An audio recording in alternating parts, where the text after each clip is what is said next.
What's going on? What's going on? On my way to check out all my properties.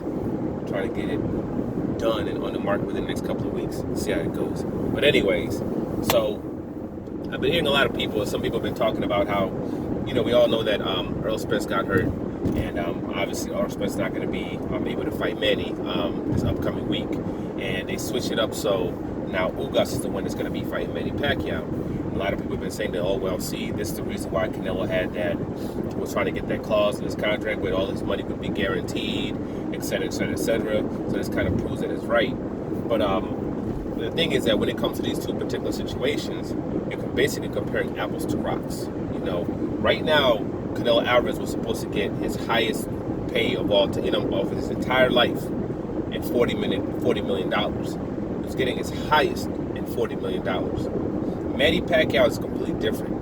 Manny Pacquiao, his deal probably is going to be him getting his $20 million like he always gets. He got that $20 million up front versus Keith Thurman. He got that $20 million up front versus Adrian Broner. That's his base.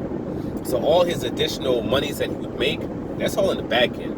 When he fights these higher caliber fighters like Earl Spence, that's going to make the gate substantially higher. That's going to make the pay-per-view substantially higher. So that would be where he would end up getting his money. With the Canelo Alvarez type of thing, it was different.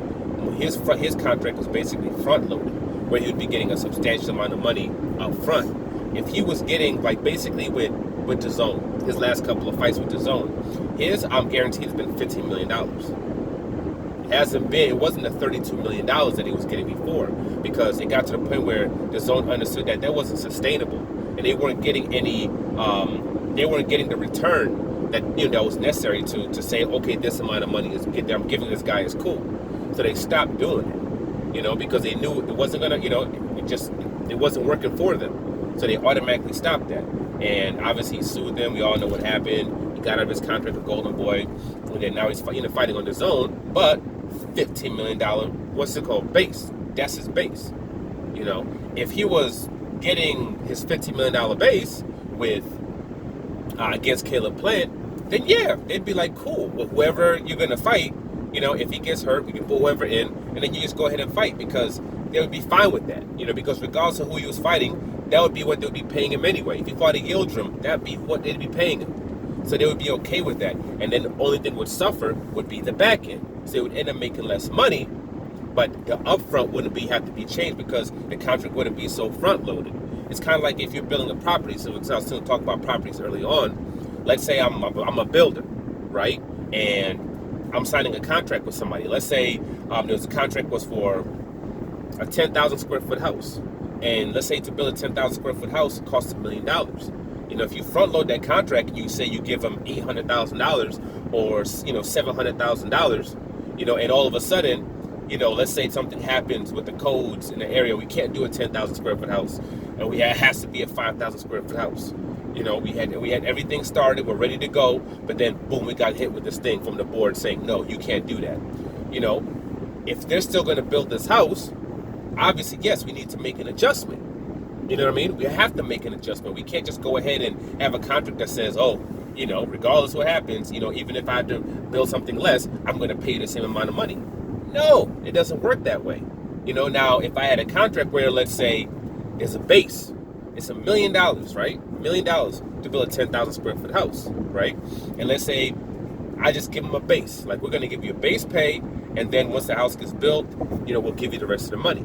So let's say $250,000, right? That's what we're going to give you, $250,000. And then once everything is done, you get the rest of the money, per square footage, because we're gonna charge you per square foot after that.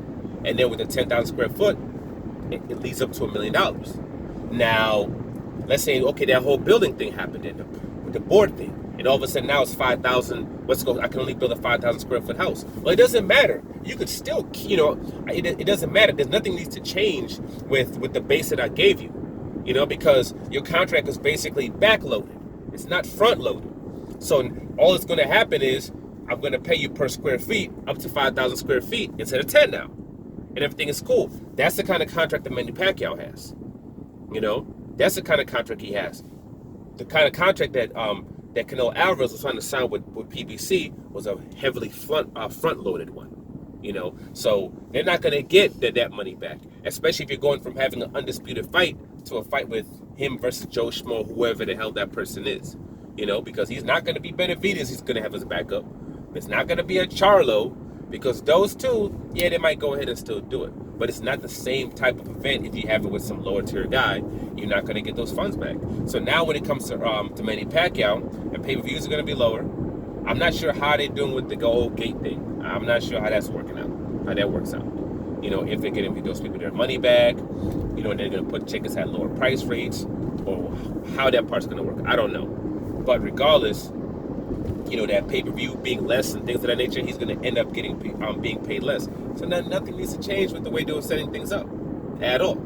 So it's completely different, And I know a lot of people have been saying, oh, well, it's Canelo Alvarez, people are coming to see him. That's what it is. So you got to he's an A-side, you got to give him what he wants. Well, if that's what the case is, if you got to give him what he wants, and supposedly their people are there only to see him, that's who the people are going to see, then why didn't he keep a September date? Why didn't he just put in whoever? Why didn't he just have like 2-3 people? This guy doesn't want to fight. People doesn't want to meet my my guidelines and the things that I want to set up and do. Fine. Let me pick up this other dude instead, and then just go ahead and do the fight. He could have picked up any Joe Schmo, if that's the case, that people just there to see Canelo Alvarez, right? Who he's fighting as an opponent doesn't matter, right? And if that's also the case, and why wasn't the Yildirim gate? Why wasn't that the same as the Saunders gate? If that's also the case. Why are his gates all the same pertaining to who he's fighting? Why is it that when he fought Yildirim, why is it that when he fought against Smith, his gates, his gates was where it was, and then when he fought Saunders, all of a sudden his gate was at $9 million for the gate. Why is there such a discrepancy if they're just there to see Canelo? Yeah, they go there to see Canelo, absolutely, but they're there to see him versus top tier competition. It's versus people that they want to see him, like Floyd Mayweather. Floyd Mayweather sells $2 million versus Manny Pacquiao, but against Andre Berto, he only sells $500,000. That's it. Against other guys, he's selling $1.2 million on a regular basis. But he fights Berto, that's a drop. Because not only about quote seeing Floyd, it's also the person that he's facing that also means something as far as your gate's going to be concerned, and your pay-per-views. That's why I fight with a Canelo, I fight with Oscar De La Hoya. That's why it sold as high as it did. That's why you take on a Miguel Cotto coming off victories, and you fight him at 154 pounds. That's why you take on Ricky Hatton coming off a spectacular knockout. That's why you do this. That's why you take on Ortiz, coming off a win versus a top 3 welterweight champion, undefeated, Andre Berto. That's why you do it like that, because who you fight does matter. And the reason why Canelo had to move his date to November, because who he's fighting does matter. Because at the end of the day, he's not the one that's fitting up that bill. He's not paying himself. He's not paying the people that he's facing. That's not what he's doing. The only person that was pretty much doing that was Floyd Mayweather. That's it. At the latter part of his career, that was it. But even when he was fighting on the Showtime, and then the Showtime deal, who he was going to fight didn't matter. Absolutely, 100% it did matter, and everything that's happening pretty much proves that with Canelo Alvarez. That's why that bout now is being moved to November, but rumors that he's fighting plant legs supposedly, but we'll see what happens when it comes to that. But for now, like, subscribe, share, I'm out.